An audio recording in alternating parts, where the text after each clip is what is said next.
Bonjour ou bonsoir, tout dépend à quelle heure vous écoutez ce podcast de l'ODJ Média.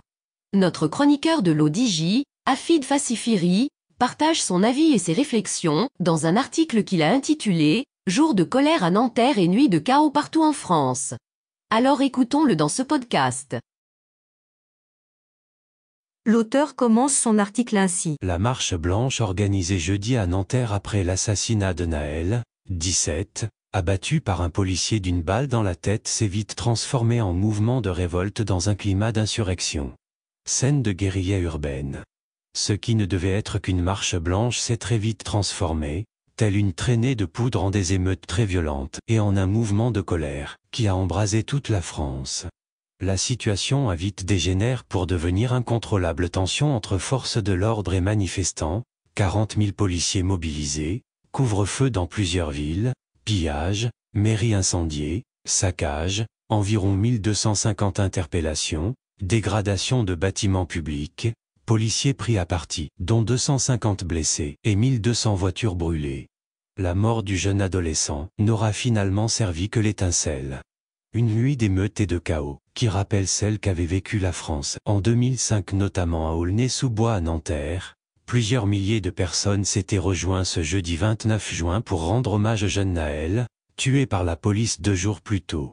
Plutôt qu'une longue marche silencieuse, les manifestants ont crié leur rage, celle de voir encore l'un d'entre eux mourir face à un policier. La mort de Naël, c'est juste l'étincelle, et les raisons de la colère ont fait que plutôt qu'une minute de silence, la marche blanche pour Naël est devenue un cri de révolte de toutes les banlieues de France. L'auteur précise ainsi. Illégitime défense.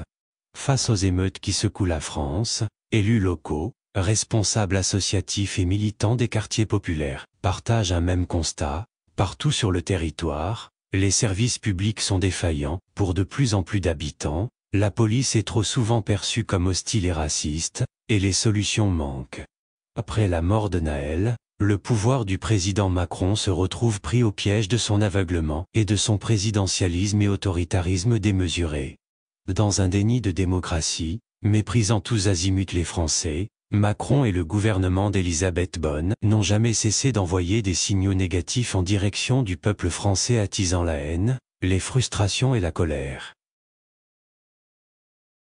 L'auteur poursuit son article ainsi. Et sur cette question des violences et brutalités policières, la logique de confrontation entre le refus d'obtempérer et la supposée légitime défense des policiers ne risque pas d'apaiser la rancœur et la colère qui flambent.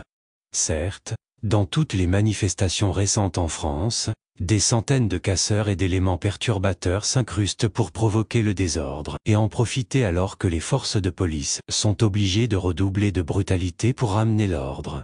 Alors, cellule de crise ou conseil de défense, la France s'achemine vers l'inconnu et Macron, Borne et le ministre de l'Intérieur Gérald Darmanin vont certainement tenter d'apaiser les tensions, mais sans stigmatiser les forces de police.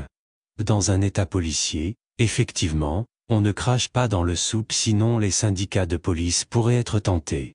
D'ailleurs, vendredi matin, la première ministre Elisabeth Borne et Gérald Darmanin ont tenu à rendre hommage aux forces de l'ordre et à les remercier pour leur engagement. Les nuits de colère dans les quartiers populaires remettent la question des violences policières à l'agenda de l'exécutif.